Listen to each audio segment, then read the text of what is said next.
اظہار کا ارادہ کرتے ہو، لیکن وہ تمہاری طرف ایسا نہیں کرتے، بلکہ جو حق بھی آتا ہے اس حق کا انکار کر دیتے ہیں۔ اور انہوں نے تمہیں مکے سے کس لیے نکال دیا؟ صرف اس بات پہ کہ تم اللہ پر ایمان لائے، اور تمہاری کیا غلط ہے؟ انہوں نے میرے پیغمبر صلی اللہ علیہ وسلم کو بھی ہجرت کرنا کیا، اور آخر میں ہم نے جو بات سیکھی تھی، اللہ تعالیٰ نے فرمایا کہ ان کے ساتھ جو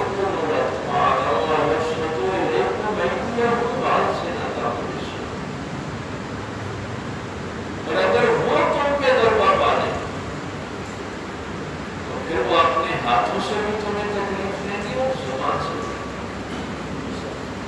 تم تو محبت کا اظہار کر رہے ہو کہ ہم محبت کے پیغامات دیتے ہیں، لیکن وہ ایسا نہیں کریں گے۔ ان کا جب بس چلے گا تو وہ تمہیں برباد کر دیں گے۔ تو آخری آیت میں ہم نے یہ سیکھا تھا کہ اللہ تعالیٰ فرماتا ہے اس بات کا یقین کر لو کہ تمہارے قبیلے اور تمہاری اولادیں قیامت والے دن تمہیں نہ پائیں گے۔ جن کے لیے تم یہ سب کچھ کر رہے ہو نا کہ ہم کافروں سے محبت کا اظہار کریں، اللہ کے دشمنوں کے ساتھ محبت کرائیں کہ ہماری اولاد بچ جائے، ہمارے قبیلے بچ جائیں، یہ قیامت والے دن تمہارے کام آنے والے ہیں۔ اب اس لیے جو سارا موضوع ہم نے پچھلے دنوں میں ڈسکس کیا تھا، اس کی اب مثال دی ہے اس آیت میں جو آج ہم نے تلاوت کی۔ اللہ یہ جو تمہیں حکم دے رہا ہے، اس میں جو قد کانت لکم اسوۃ حسنۃ فی ابراہیم،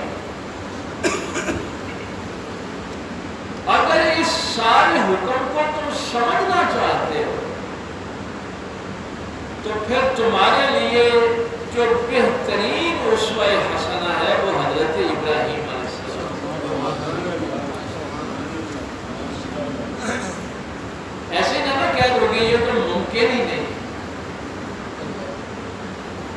اگر تم اس ممکن کو سمجھنا چاہتے ہو کہ کیسے اللہ کے دشمنوں کے ساتھ نہیں کھڑا ہونا، تو میرے ابراہیم کی زندگی کو دیکھو۔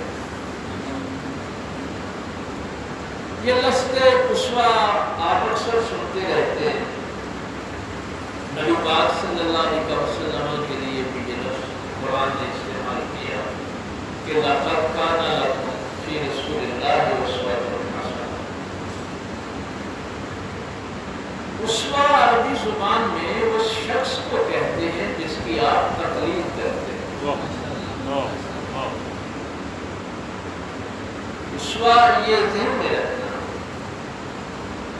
تو اس لیے اللہ تعالیٰ نے نبی پاک صلی اللہ علیہ وسلم کے لیے بھی یہ لفظ استعمال کیا کہ اگر تم کسی شخص کی اتباع کرنا چاہتے ہو تو وہ صرف اللہ کے تو جس کسی بھی کی کوئی اتباع کرتا ہے، جس کے پیچھے چلتا ہے، جس کو فالو کرتا ہے، وہی اس شخص کا اسوہ، اس کا اسوہ وہی ہے جس کو وہ فالو کرتا ہو۔ اس لیے کفار مکہ کو بھی یہ کہہ دیا گیا تھا کہ لکم دینکم ولی دین۔ کافر بھی جس اسوہ پہ عمل کر رہے ہیں وہ بھی دین ہی ہے۔ یہ دین یہ نہ سمجھے کہ دین صرف اسلام ہے۔ جس طریقہ حیات کو کوئی اپنا رہا ہے وہی اس کا دین ہے۔ تو وہاں جب یہ بات ہوئی، میرے پاک پیغمبر صلی اللہ علیہ وسلم نے فرمایا کہ لا اعبد ما تعبدون،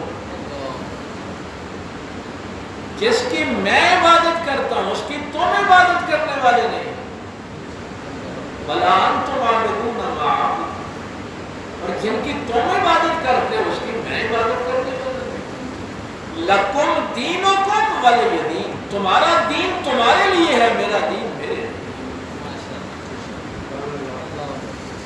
تو یہ دین کا لفظ جو ہے، ہاں اسلام کو دین اس حوالے سے کہا جاتا ہے۔ اللہ تعالیٰ نے فرمایا کہ ان الدین عند اللہ الاسلام، اللہ کے نزدیک جو زندگی گزارنے کا راستہ ہے وہ صرف اسلام ہے۔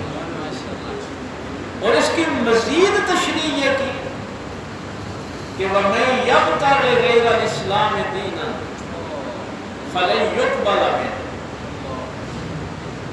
یہاں تو تمہیں آزادی ہے، جون سا دین جی چاہے اختیار کرو، کوئی جبر نہیں ہے۔ لا اکراہ فی الدین، دین اختیار کرنے کے معاملے میں کسی انسان پہ کوئی جبر نہیں ہے۔ وہ ہندو رہنا چاہتا ہے تو ہندو رہے، وہ عیسائی رہنا چاہتا ہے عیسائی رہے، وہ یہودی رہنا چاہتا ہے یہودی رہے۔ دین کو قبول کرنے کے معاملے میں کسی کو مجبور نہیں کیا جا سکتا۔ کسی کی گردن میں پاؤں رکھ کے تلوار رکھ کے آپ یہ نہیں کہہ سکتے کہ آپ اسلام کو قبول کریں۔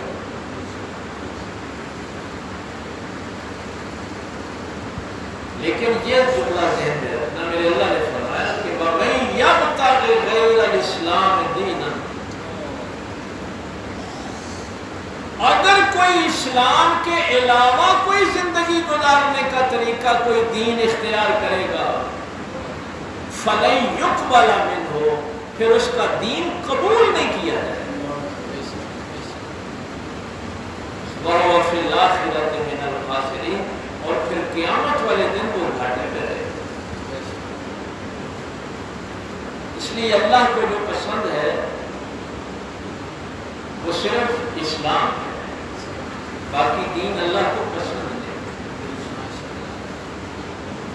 ہاں دین کو اختیار کرنے کے معاملے میں کوئی جبر نہیں ہے، مجبوراً آپ کسی کو اسلام میں داخل نہیں کر سکتے۔ یہاں تو میں کئی دفعہ حیران ہوتا ہوں کہ یہاں تو اپنے فرقوں میں داخل کرنے کے لیے لوگوں پہ جبر کیا جائے، مجبور کیا جاتا ہے کہ تم میرے فرقے میں داخل ہو، اور قرآن کہہ رہا ہے کہ نہیں، آپ دین کے معاملے میں کسی کو مجبور نہیں کر سکتے، ہم نے اختیار دیا ہے، جو دین چاہے آپ اختیار کریں، لیکن اتنا یاد رکھیں کہ قیامت والے دن اسلام کے علاوہ کوئی دین جو لے کے آئے گا وہ اللہ قبول نہیں کرے گا، وہ گھاٹے میں رہے گا۔ ہاں یہاں ایک بڑی غلط فہمی آج کل لوگوں نے پھیلائی ہوئی ہے، دین میں کوئی جبر، بھائی دین کو اختیار کرنے میں کوئی جبر نہیں۔ جب دین آپ نے اختیار کر لیا، اب آپ چوری نہیں کر سکتے دین اسلام کو قبول کرنے، آپ مجبور ہیں۔ اب آپ قتل نہیں کر سکتے، اب آپ شراب نہیں پی سکتے، اب آپ جوا نہیں کھیل سکتے۔ جو دین کے اندر داخل ہو گیا ہے اب وہ پابند ہے اس دین کا۔ آج کل لوگوں نے ایک اور بڑی بات پھیلائی ہوئی ہے،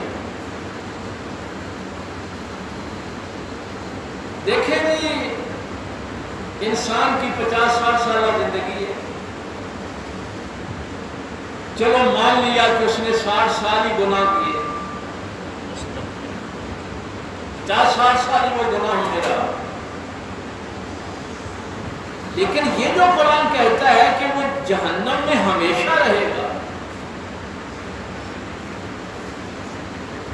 ٹھیک ہے 60 سال اس نے گناہ کیے، 60 سال اس کو سزا دے دی جائے۔ آج کل ہمارے دین میں بڑے سوالات اٹھ رہے ہیں، ہم اور کاموں میں الجھے ہوئے کہتے ہیں یہ کدھر کا انصاف ہے کہ ایک بندے نے 60 سال گناہ میں گزارے اور سزا اس کو ہمیشہ جہنم کی دے دی گئی۔ ٹھیک ہے اگر اس نے 60 سال گناہ کیے ہیں تو 60 سال اس کو جہنم کی سزا دے دی جائے، باقی پارا کر دیا۔ میرا اللہ پوچھتا پوچھتا ہے کہ کیا تم ایسے ہی فیصلے کرتے ہو؟ جب تم اپنی زندگی کے فیصلے کرتے ہو تو تم ایسے کرتے ہو؟ قتل کتنی دیر میں ہوتا ہے؟ ایک فائر کتنے سیکنڈ میں؟ اور اس کو کم از کم سزائے موت کے علاوہ جو عمر قید دے دیتے ہو.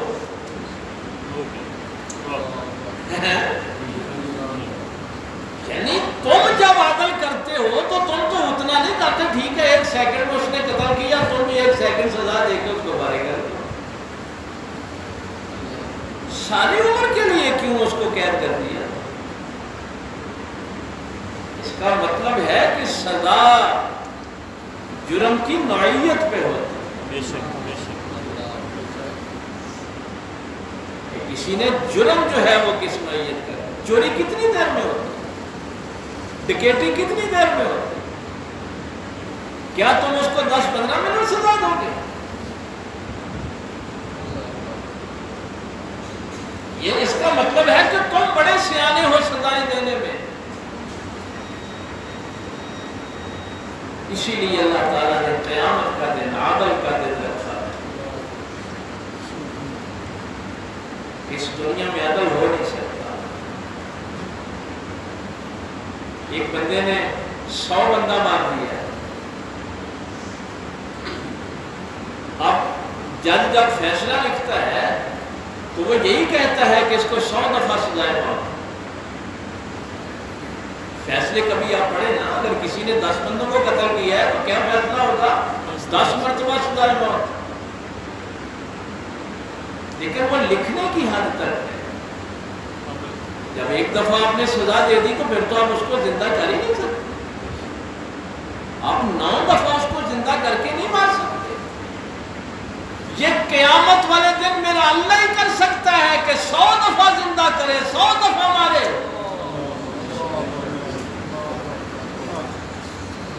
یہ تم نہیں کر سکتے. ایک بندہ ہے, اس نے وہ بندہ قتل کیا ہے جس کے 4-5 بچے تھے, عورت بیوہ ہو گئی, بچے یتیم ہو گئے, اور مارنے والا ابھی 20-25 سال کا کنوارا بندہ تھا. اس کو سزائے موت دے بھی دیں تو آپ کیا اس کو عدل دے دیں گے؟ یہ عدل اللہ قیامت والے دن کرے. یہ تم نہیں کر سکتے. لیکن بات آگے نکل گئی بہت ساری. بات یہ ہے کہ جب تک آپ اس دین کو جو اسلام اللہ نے پسند کیا ہے, سلامتی والا دین, اس کو قبول نہیں کریں گے, اللہ تعالیٰ تمہارے دین کو قبول نہیں کرے گا. تو اسوہ اصل میں یہ تھا کہ آپ جس کو بھی فالو کرتے ہیں, آپ کسی فلمی ایکٹر کو دیکھ کے اپنی حجامت بنواتے ہیں تو وہ آپ کا اسوہ ہے. آپ کسی فلمی ایکٹر کو دیکھ کر اپنی زندگی گزارتے ہیں تو وہی آپ کا اسوہ ہے. اسی لیے میرے پاک پیغمبر صلی اللہ علیہ وسلم نے فرمایا کہ جو جس قوم سے مشابہت اختیار کرے گا قیامت والے دن اسی قوم سے ہوتا ہے. اور جو اپنے ہر کام کے لیے پاک پیغمبر صلی اللہ علیہ وسلم کی طرف دیکھے گا اس کے لیے اسوہ میرے پیغمبر کی طرف.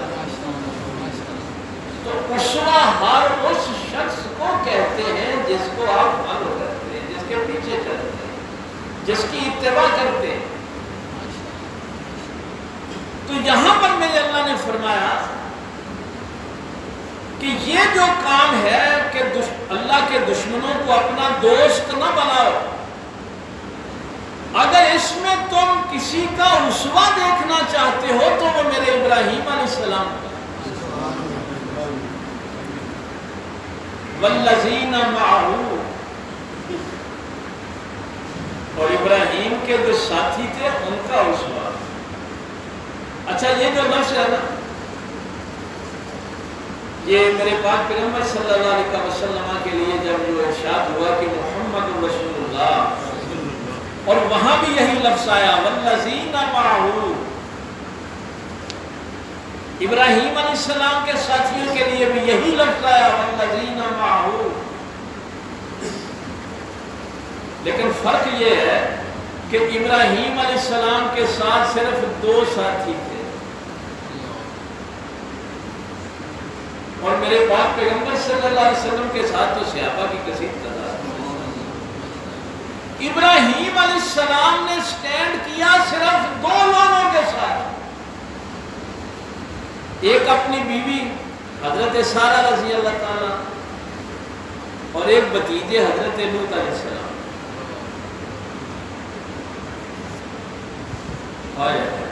کیا وقت تھا وہ، یہ بات آ رہی ہے۔ اذ قالوا لقومہم، ایک طرف پوری قوم ہے، پورا قبیلہ ہے، ایک طرف صرف آپ کی بیوی ہے اور بھتیجا ہے، یہ 3 لوگ کھڑے، اور ابراہیم علیہ السلام اپنی قوم سے کہہ رہے ہیں اِنَّا بُرَاءٌ مِّنْكُمْ وَمِمَّا تَعْبُدُونَ مِن دُونِ اللَّهِ، میں تم سے بھی برات کا لا تعلقی کا اعلان کرتا ہوں، اور جن کی تم پوجا کرتے ہو، جن کو تم نے معبود بنایا ہوا ہے، میں ان سے بھی لا تعلقی کا اعلان۔ نہیں ڈرے ابراہیم علیہ السلام، اللہ کا خلیل ہے۔ اگر آپ کو یاد ہو تو میں زیادہ اپنی باتیں دہرانے کا قائل نہیں ہوں، لیکن آپ کو وہ یاد کروا دوں کہ میں یہ بات پہلے بھی آپ سے کہی تھی کہ خلیل کہتے ہی اسے ہیں جس کی محبت میں کوئی خلل نہ ڈال سکے۔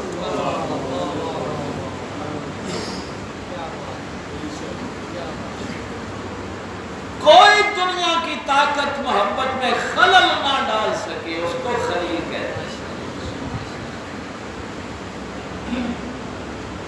آگ میں پھینکا جائے تو بھی اللہ کی محبت میں خلل نہیں آنا، بیٹا قربان کرنا پڑے تو اللہ کی محبت میں خلل نہیں، ہجرت کرنی پڑے تو اللہ کی محبت میں خلل نہیں۔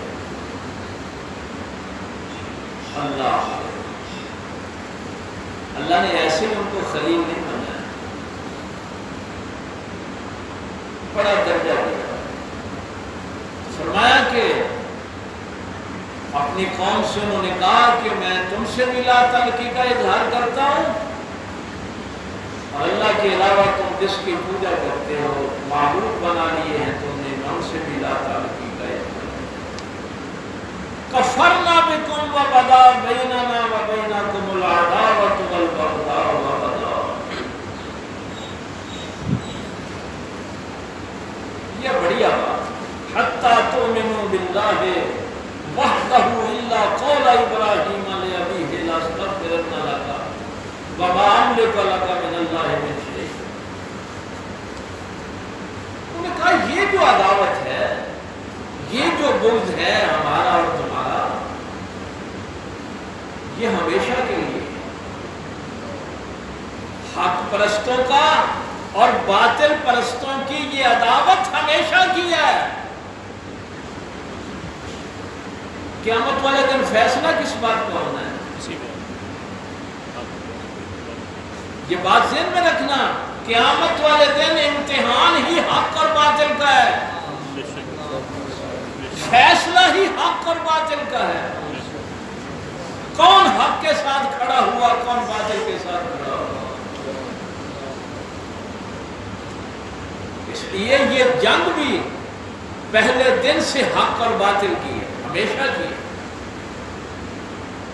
ابدا کا لفظ ہمیشہ کی ہے، لیکن ساتھ یہ فرما دیا حتی تؤمنوا باللہ وحدہ الا قول ابراہیم، یہاں تک کہ تم اللہ پر ایمان لے آؤ۔ مگر ابراہیم علیہ السلام نے لأبیہ اپنے قرشی باپ، اپنے چچا سے، آدر سے کہا کہ لاستغفرن لک وما املک لک من اللہ من شیء، اپنے اللہ کا تعارف بھی کیا، لا استغفرن لک وما املک لک من اللہ من شیء،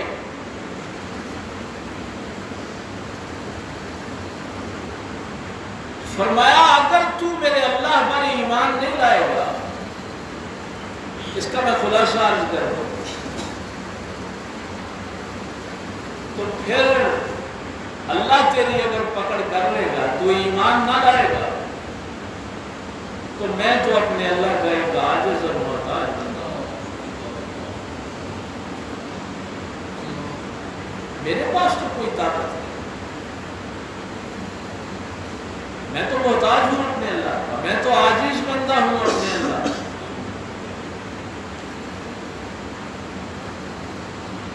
جہاں پہ بھی ایک بڑا مغالطہ میرے پاک پیغمبر صلی اللہ علیہ وسلم کے دشمنوں نے دیا کہ دیکھیں جی یہاں لفظ لیابی آیا ہے، حالانکہ تفسیر ابن کثیر میں اس کی پوری وضاحت ہے، اگر کوئی دیکھنا چاہے ریفرنس تو وہ تفسیر ابن کثیر میں جا کے دیکھ کہ یہاں ابی سے مراد حضرت ابراہیم علیہ السلام کا چچا آزر ہے، کوفی باپ اس کو کہتے ہیں، چونکہ آپ کے والد بچپن میں فوت ہو گئے تھے تو پرورش جو تھی وہ چچا نے کی تھی، اور آزر جو ہے وہ صرف بت پرست نہیں تھا، وہ بت بناتا بھی تھا، وہ تراشتا بھی تھا، بیچتا بھی تھا، لیکن یہ احسان جتلاتا تھا کہ میں نے تیری پرورش کی ہے، تجھے پالا ہے۔ اللہ نے اسی لیے فرمایا کہ اسوہ ہے ابراہیم میں کہ اگر کوئی ایسا شخص بھی آ جائے کہ جس نے تمہارے اوپر بچپن میں بڑے احسانات کیے ہو، یہی بات فرعون نے موسیٰ علیہ السلام سے کہی تھی، 16ویں پارے کو جب آپ دیکھیں کہ موسیٰ تجھے وہ وقت بھول گیا ہے کہ تو صندوق میں تجھے بہا دیا گیا تھا اور میں نے اپنے محل میں رکھ کے تیری پرورش کی اور تو میرے سارے احسانات بھول گیا۔ تو موسیٰ علیہ السلام نے فرمایا تھا تجھے میرے اللہ نے پالا تو اپنے اللہ کے احسان،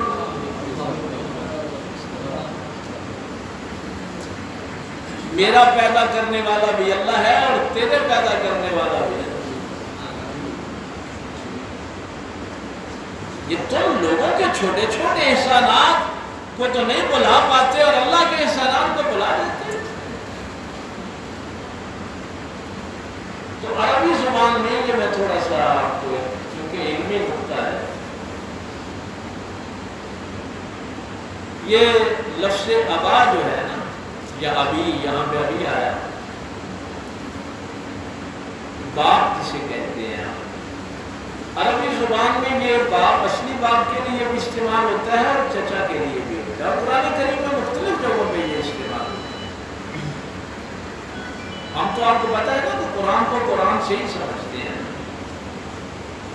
اگر اصلی والد کا نام لینا ہو تو پھر قرآن ابھی کا لفظ استعمال نہیں کرتا، پھر والد کا لفظ استعمال کرتا۔ سبحان اللہ، سبحان اللہ، یہ عربی زبان کا قاعدہ ذہن میں رہتا ہے۔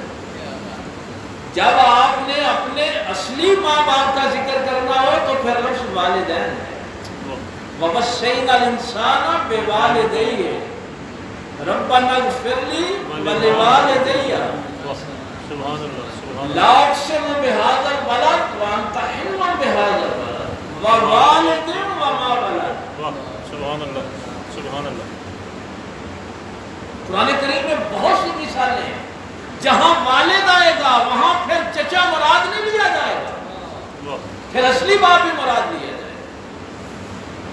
اس لیے یہاں لفظ ابھی آیا، لیکن یہ دعا کو پتہ حضرت ابراہیم علیہ السلام کی دعا ہے، اور ابراہیم علیہ السلام نے پھر اس کے لیے دعا نہیں کی۔ جب یہ شرک سے باز نہیں آیا تو ابراہیم علیہ السلام نے چچا کے لیے پھر استغفار نہیں کیا، لیکن جب اپنے والدین کی باری آئی تو پھر کہاں ربنا اغفر لی ولوالدی۔ یہ دعا ابراہیمی ہے، سبحان اللہ، سبحان اللہ۔ یہاں فرمایا کہ میں تیرے لیے نہیں استغفار کروں اگر تو میرے اللہ پہ ایمان نہیں لاتا۔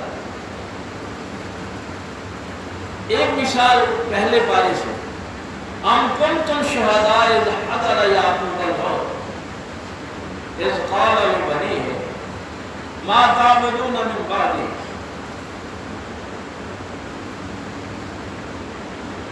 حضرت یعقوب علیہ السلام کی جب موت کا وقت آیا تو قرآن کریم وہ نقشہ کھینچتے ہم کنتم شہداء اذ حضر یعقوب الموت اذ قال لبنیہ، اور قرآن نے یہ بھی ایک اسلوب سکھایا کہ تم مرتے وقت کیا باتیں کرتے ہو، جائیدادیں ایسے تقسیم کرنا، فلاں کا خیال کرنا، یہ کرنا وہ کرنا، اللہ کا نبی دنیا سے جا رہا ہے، بیٹے اکٹھے کیے حاضر ہوئے سارے۔ اور یعقوب علیہ السلام نے جو سوال کیا اپنے بچوں سے، اذ قال لبنیہ ما تعبدون من بعدی، میرے بیٹوں میرے بعد عبادت کس کی کرو گے؟ سبحان اللہ سبحان اللہ۔ مرتے وقت بھی اگر اولاد کو کوئی نصیحت کرنی ہے تو اللہ کی بندگی کی کیا ہے۔ ہم بڑے فخر سے بتا رہے ہوتے ہیں مرتے وقت میرا ابا یہ کہہ گیا تھا، اور قرآن کہہ رہا ہے کہ یہ ہے میرے بندوں کی نشانی کہ بیٹے اکٹھے ہوئے اور پوچھا ما تعبدون من بعدی، میرے بعد عبادت کس کی کرو؟ قالوا نعبد الہک و الہ آبائک، تو بیٹوں نے جواب دیا کہ ہم اسی الہ کی عبادت کریں گے جو آپ کا الہ ہے۔ سبحان اللہ۔ وہ تو اللہ کا شکر ہے وہاں کو مولوی موجود نہیں تھا، وہ ورنہ کہتا کہ اللہ جی ماں پہ تو پیچھے ٹوٹنا جہالت ہوگی۔ نبی کے بیٹے ہیں نا، پہچان یہ کروائی کہ ہم تو نہیں جانتے عبادت کس کی کرنی ہے، ہم یہی جانتے ہیں کہ جو ہمارے باپ کا الہ ہے وہی ہمارا الہ ہے۔ قالوا نعبد الہک، ابا جی جو آپ کا معبود ہے اسی کی عبادت کریں گے، وَإِلَٰهَ آبَائِكَ، اور جو تمہارے ماں باپ کا الہ ہے وہی ہمارا الہ ہے۔ سبحان اللہ۔ کون تمہارے ماں باپ؟ ابراہیم و اسماعیل،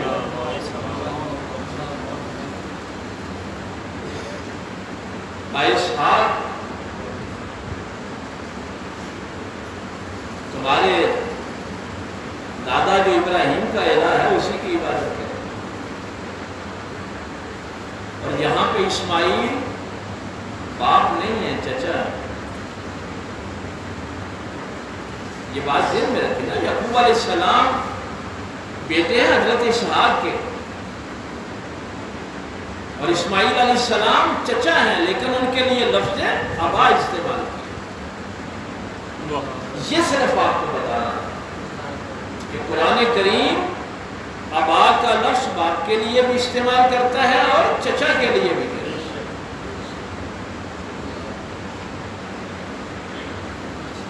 میرے پاک پیغمبر صلی اللہ علیہ وسلم پہ یہ حملہ لوگ اس لیے کرتے ہیں کہ کسی طریقے سے یہ ثابت کیا جائے کہ نبی کا فلاں دادا جو ہے وہ کافر یا مشرک تھا، اور میرے پاک پیغمبر صلی اللہ علیہ وسلم نے یہ واضح فرما دیا کہ میں پاک رحموں اور پاک پشتوں میں سے ہوتا ہوا ہے،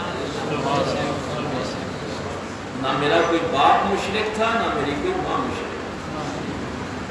اللہ تعالیٰ نے میرے نبی کے نسب کو پاکیزہ فرمایا۔ ابراہیم علیہ السلام کے باپ کا نام تفسیر ابن کثیر میں بھی تاریخ لکھا ہوا ہے۔ ابراہیم علیہ السلام کے والد بھی چونکہ نبی پاک کے جد میں سے آئیں گے، تو آدم علیہ السلام سے لے کے حضرت عبداللہ تک میرے پاک پیغمبر کا نسب پاکیزہ ہے۔ بے شک بے شک بے شک۔ اور قرآن کریم کی اس پہ دلیل 19ویں پارے میں میرے اللہ نے فرمایا وَتَقَلُّبَكَ فِي السَّاجِدِينَ، میرا رسول سجدہ کرنے والوں میں ہی گھومتا ہے، ساجدین میں رہا۔